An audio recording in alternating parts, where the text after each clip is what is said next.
La historia no se ha escrito con nuestra sangre. Sí, esperemos que no sea solo con la nuestra. Pero la historia dirá que a los pueblos que siempre hemos vivido, desde los más antiguos ancestros en estas tierras, jamás nadie nos ha conseguido hacer esclavos. La historia dirá que siempre estuvimos unidos para defender lo que es nuestro.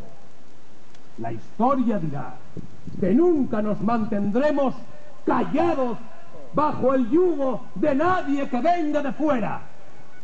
Por eso, hoy aquí, os pido que levantéis vuestras armas para invocar a los dioses. Dios Coso, Dios de la guerra, danos fuerza y valor en la batalla. Una batalla todavía. Dios Bodus, Dios de la victoria, ayúdanos en estos terribles momentos. Y ahora, Uno que tenga amistades.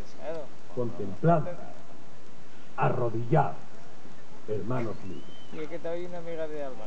Entonces digo, mira, aprovecha. Así Que la tierra que nos ha dado sus frutos, ya te contaré que estamos aquí año callados, tras año, escuchando. siglo tras siglo, momento tras momento, nos sea propicia en este campo de batalla. Que el sol bañe nuestros rostros, ya sea en la paz o en la guerra. Que el viento mece nuestros cabellos y corra por nuestras espaldas.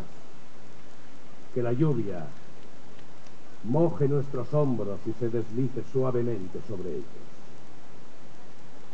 Yo, hijos míos, solo sé deciros que puede que formemos parte de la historia, porque muramos en ella.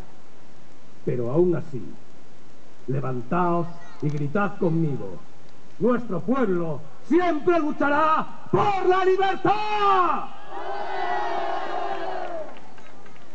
Y ahora tratemos de guardarnos antes de que los romanos acudan a este campo.